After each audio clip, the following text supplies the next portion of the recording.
because this distrust exists, and often because those information vacuums exist, that it's going to be filled. And that's something which surely is a lesson we should have learned after Southport. The police just really do not know how to manage social media. They don't like people speaking freely on this. They see it as a threat. It's really clearly put the wind up Keir Starmer. He's having to go around constantly talking about his background, as we hadn't heard about that before. And in response, you got Farage challenging him to a debate in a working men's club, which I would pay good money to see. I think you see the same trends in the US. I think Donald Trump has similar instincts. I mean, he's okay with spending. It looks like Doge might be dead. Hello and welcome to the Spike podcast. I'm Fraser Myers, delighted to be joined as ever by Spike's editor Tom Slater. Hello. And with us down the line, returning fan favourite Candice Holdsworth. Hello. So today we'll be discussing the horror in Liverpool, Reform UK's surge in the Red Wall, and the police force that thinks you're a Nazi if you believe in biological sex. But before we get on to all that, I just want to thank all of you who came to our fantastic event last night to celebrate the launch of Andrew Doyle's book, The End of Woke. We're going to be doing loads of events coming up in the future. If you want to get involved, if you want to join us, the only way you can do it is by becoming a Spiked supporter. So if you're not already a Spiked supporter, then please do sign up. Go to spiked-online.com/supporters. Tom, do you want to say anything else about persuade them to join No, us? absolutely. Well, it was great to meet so many of you last night. The event was a hit. Andrew was on fire. And as Fraser was saying, we're going to do much more of these supporters only events, some more public events to come soon as well. But if you want to come along to one of those supporters events, definitely do sign up, because now is surely the time, now that we're getting out there and doing much more things out in person in the real world again. And there will be a video of the event coming soon, but it's not the same as being in person. You don't get a free drink when you're watching the video. So make sure you sign up to become a Spike supporter. So Liverpool was rocked by a terrible tragedy this week. A car ploughed into a crowd, injuring over 50 people. At the time of recording, 11 people are still in hospital with injuries. Tom, immediately people wanted to know, understandably, who this was, what the motive is. What was interesting is that the police were very quick to tell us that this was a 53-year-old white man from the local area. The car stopped at the scene and a 53-year-old white British man from the Liverpool area was arrested. We believe him to be the driver of the vehicle. Now, there's been a lot of discussion about this, about what that means. What's your take on it?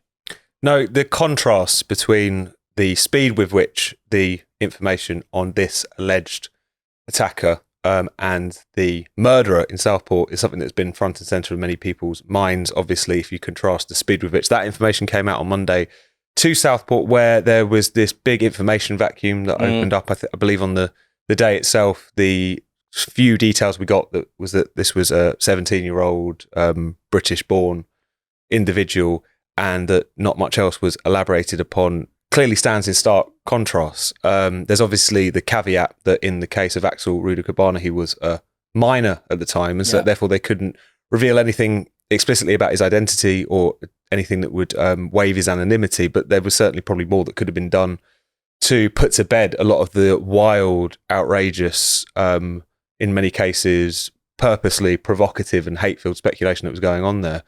The problem is that when you look at the information that was provided here, and where we essentially got more than usual, the fact that his ethnicity was there, I think it's not unfair to draw the conclusion that in both cases, Merseyside police are demonstrating a kind of fear and loathing of the public. In this case, we're going to give you much more information than we usually would a lot quicker, because we're worried about how you're going to respond. And in Southport, we're going to hold on to a lot of this information because we're worried about how you will respond. And it's worth remembering that with Southport as well, that continued on when finally these charges around having the ricin toxin as well as the Al-Qaeda training manual a few months later, when those charges were eventually brought, there was a 2-week gap between those charges being filed and them actually being announced to the public. And it was quite clear that a motivating factor there was, again, the concern about continued unrest. And surely the lesson of Southport that was in precisely because of this fear of public response, they actually created the conditions in which a tiny fraction of the public, but a quite menacing fraction of the public, were able to kind of be influenced by that information vacuum, to be kind of egged on by the nonsense being put around by various influencers, creating the very disorder that they claimed they wanted to get rid of. So it's one of those things where, of course, there's people who can have different positions on that. Some people even praising Merseyside police for being more upfront in coming forward with this information. But you can't help feel that the essentially what information we're going to be provided with is going to shift depending on the attack and depending on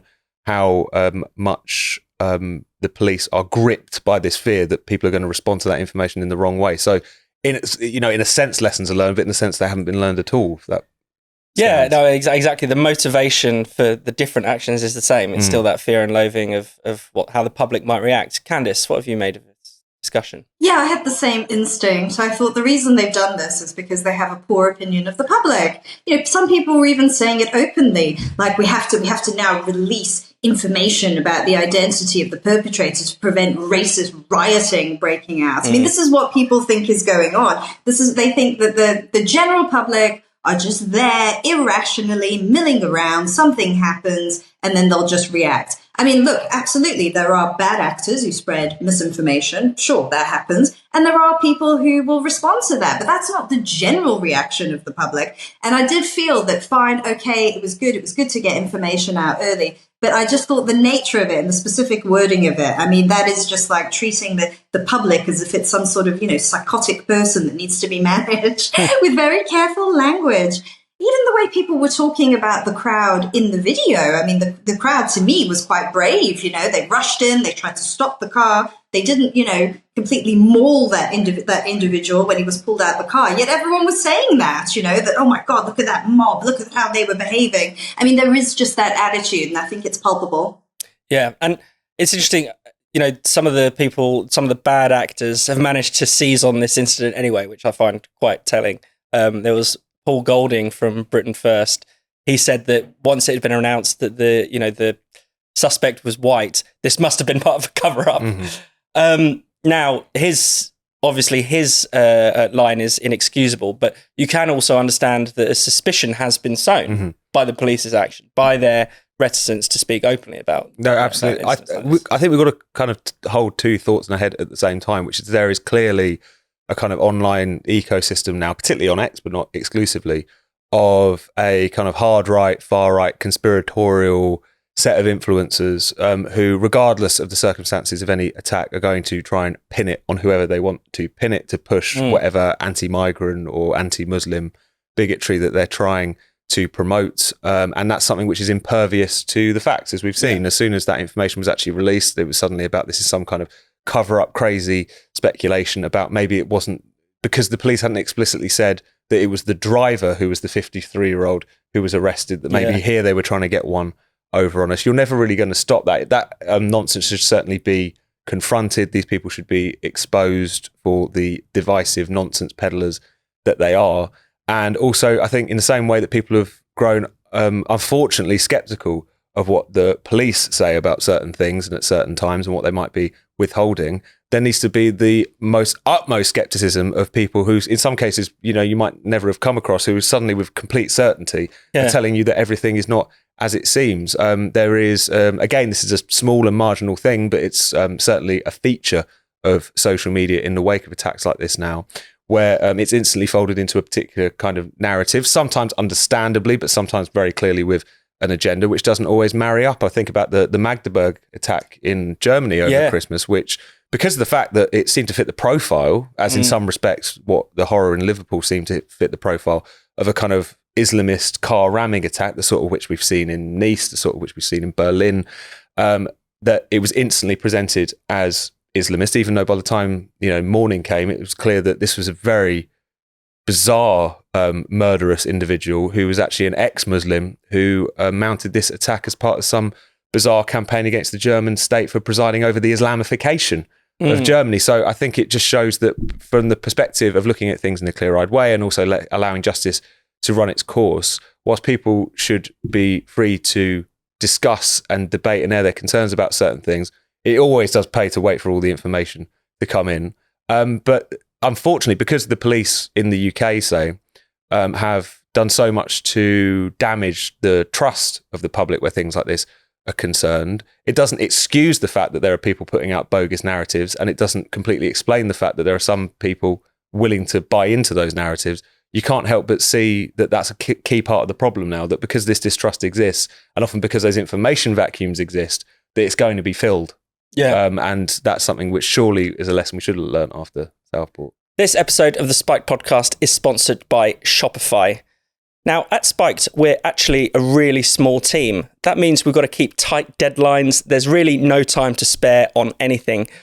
And what that means with such a tight operation is that any tool that simplifies the day-to-day is worth its weight in gold. And for millions of people and millions of businesses around the world, that tool is Shopify. Shopify is the commerce platform that millions of businesses are turning to. It's used by household names like Mattel and Gymshark, right down to brands who have only just made their first sale. Whether you're starting out or you want to take that next big step with your business, Shopify will have all the answers. If you're struggling to get the website you want, and let's face it, the website is the modern day shopfront, Shopify has hundreds of ready-to-use templates for inspiration. It's also got a load of AI tools to perfect your product names, descriptions, and even images. Of course, getting your name out there is also one of the most important things with any business. Shopify makes you feel like you've got an entire marketing team behind you, with easy-to-create email and social media campaigns at the ready. Shopify also covers all the fundamentals, things like shipping, returns, and all that other important stuff that keeps a business running. If you're ready to sell, you're ready for Shopify. So turn your big business idea into, and Shopify will be on your side. Sign up for your £1 per month trial period and start selling today at shopify.co.uk/spiked. Go to shopify.co.uk/spiked. That's shopify.co.uk/spiked. And Candice, I mean, it feels like there's obviously a lot of reporting restrictions on incidents like this. Those kinds of restrictions kick in when someone's been charged, and no one's been charged for this particular Liverpool incident at the time we're recording this. But it does seem sort of out of date in the social media age that you can essentially tell people that they can't speculate on things, that they can't express a view on motive or things like that. These are discussions that people should be able to have, you'd think. Yeah, I mean, that's what the police said straight after this. They said, don't speculate on it. But I mean, we had images, like you say, instantly of what was happening. I mean, everyone has access to information now. I think what that speaks to, though, is just a total fear of social media. And I know we've all spoken about this a lot, but the police just really do not know how to manage social media. They don't like people speaking freely on this. They see it as a threat. They don't think that people can discuss these kind of things rationally. They think all type of speculation is just fueled by misinformation. That's why they focus so much on social media in the last few years. I mean, they see it as something ungovernable that they have to get control of. And it just seems to me that like the answer to this is to just be consistent and to trust the public. If there's a certain set of information that you feel is both you are legally able to divulge, that should be the same set of information in every circumstance. It shouldn't be something that you're fiddling with because of the prejudices that you hold about the audiences you might take in that particular bit of information. And at the same time, I think it's quite clear that in the wake of an attack, we've got this very unseemly response now, which is not entirely explained away by the desire to not collapse trials and so on and so forth. It's gone far beyond that, where the police seem inordinately preoccupied with how people are talking about a particular atrocity, attack, what have you, rather than the attack itself. I mean, it's one of those things where the desire to try and kind of manage the narrative online becomes all-encompassing. And of course, when you've got people fueled either by misinformation or just plain bigotry or just plain wanting to go out and cause carnage, those people should meet the full force of the law. But to just, again, treat that as carte blanche to police the speech of everyone who would never dream of doing anything like that, and to actually, as we saw in the wake of Southport, to terrify everyone into keeping their mouth shut by foghorning the words "think before you post" out from government social media accounts and whatnot. It's so striking that on this issue as on so many others, they just see the public as a sort of tinderbox all the time and a problem to be managed. That's not to downplay what we saw last summer, but that wasn't an expression of public sentiment if allowed to run riot. That was a criminal, bigoted fringe who unfortunately managed to cause a hell of a lot of trouble and carnage. So they just need to stop. You know, if a mob forms, deal with it, but don't assume that the public is just a mob in waiting at all times. Would surely be a sensible and much more pro-public position for them to take on all of this. Definitely. So Reform UK is on the rise in the Red Wall. Nigel Farage is parking his tanks on Labour's lawn. I mean, we could talk a bit about this, but he gave a major speech earlier this week saying that he would reverse many of the changes that Starmer has brought in on welfare, particularly the winter fuel allowance, reversing also the Conservatives' two-child benefit cap. Lifting the two-child cap is the right thing to do. Not because we support a benefits culture, but because we believe for lower paid workers, this actually makes having children just a little bit easier. The polling seems to bear out that this new message is popular. I mean, prior to that, he was talking about renationalising steel as well, sort of these tacking to the left. New polls suggest that he is more than 11 points clear of Labour in the Red Wall. Another poll suggests that he's the most popular candidate for Prime Minister in the Red Wall. Tom, what have you made of?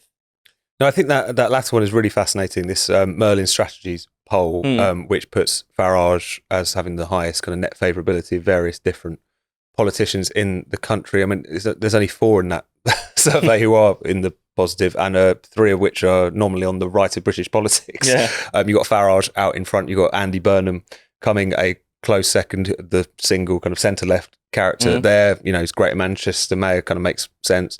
And then Kemi Badenoch and Robert Jenrick. So it really just sort of is telling how, despite the fact that many kind of Red Wall constituencies did fall back to Labour, it's not as if this was a clear return to the flock of Labour's heartlands, that it's quite clear that it's not Labour which is speaking to, broadly speaking, their concerns. And it's really clearly put the wind up Keir Starmer. He's having to go around constantly talking about his background as if we hadn't heard about that before. And in response, you got Farage challenging him to a debate in a working men's club, which I would pay good money to see. So we can only hope that will actually come to pass. I doubt that it will. But it's a reminder that when Reform say that we are the party of workers, they've got a point. Yeah. Certainly much more than the Labour Party, which really someone should take the trading standards, given it hasn't represented the interests of people who labour for some time now. But it's just fascinating how much things have shifted, and how now really, for now at least, it's a 2-horse race with the Conservatives barely even in the picture in many respects. Definitely. I mean, yeah, I'd like to see Keir Starmer's debut in a working men's club. Probably the first time he's ever been to one. I mean, Candice, clearly Keir Starmer is rattled by this. He gave a speech on the day we're talking, warning that Farage would crash the economy like Liz Truss. And that's the question you have to ask about Nigel Farage. Can you trust him? Can you trust him with your future? Can you trust him with your jobs? Can you trust him with your mortgages, your pensions, your bills? It was quite a short speech, and yet Farage's name seemed to come up multiple times, which, obviously we know that if you're looking at the parliamentary arithmetic purely, it does seem slightly mad that Starmer's got this record large majority. Nigel Farage has 5 MPs, but that's who he's attacking, not the Conservative Party. That's who he feels most threatened by. He is, and I think the local council elections must have rattled them just to sort of maybe see what could define the next election. I think Farage, Reform, they're being quite shrewd. I think they realise there's a very underserved constituency in this country, most of it in the Red Wall, where you sort of get small c conservatism, but people who are quite economically left. I mean, they don't have a problem with state spending. They really don't. They completely reject a lot of what Thatcher brought in when she sort of broke with the post-war consensus of Keynesianism. They don't like that. In fact, she's hated in the North. I mean, she's really hated. A lot of people will never, ever, ever vote Conservative because of Thatcher.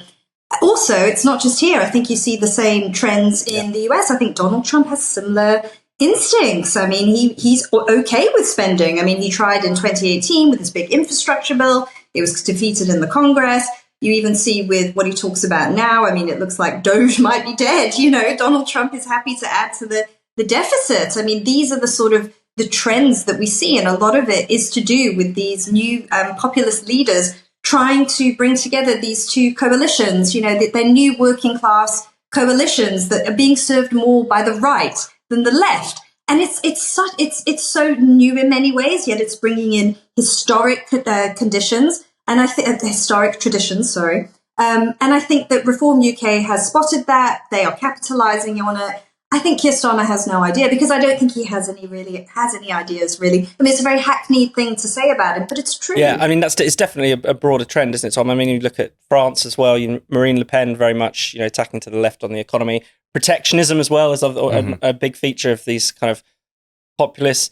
I mean, clearly Keir Starmer is trying to, make sort of signals rightwards with his immigration speech, but it's clear that he's really uncomfortable when he's talking about Britain becoming an island of strangers, whereas Farage will happily pal about with the, people outside the, British steel factory and say that he wants to nationalise steel. It sounds totally authentic when he says it, even if he was previously a sort of Thatcherite. To coin a journalistic cliche, Farage has parked his tanks on Labour's lawn. No, absolutely. And I think it's so clear, as we've been talking about, that this is the gap in British politics, the gap in Western politics in many respects, that different parties are looking to pursue. No, it would be an overstatement to say that, reform because of some of these announcements this week are going to become, blue Labour or anything like that. But it nevertheless is an attempt to show that they're different to the kind of caricature that might be made of them by Labour, who are very keen to dismiss them as Thatcherites and a bunch of public schoolboys. I think it's telling how rattled Starmer is, that he's not only constantly calling Farage out by name, but constantly talking about his own background as the son of a toolmaker, if anyone hadn't heard that so far, and contrasting that with Farage's background, the son of a stockbroker going to Dulwich College and so on. And on the one hand, that's just incredibly insulting. It's not as if working class communities in the Red Wall or anywhere else are voting purely on the basis of this person's childhood was more like mine. And therefore, even if their policies are completely against my views, are completely against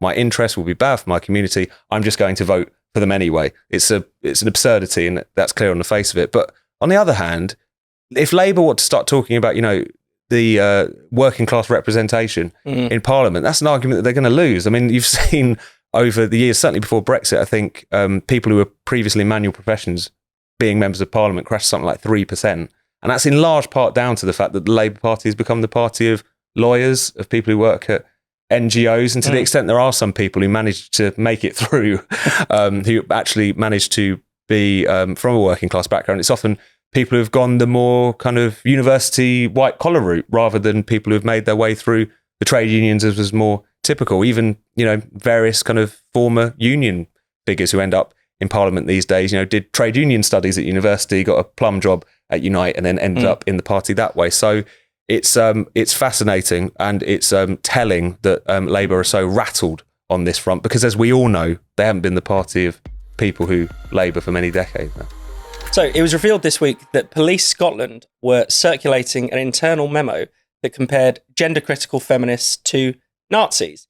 Now, they didn't just call them fascists or semi-fascists or any of these other euphemisms. They were talking about outright Nazis.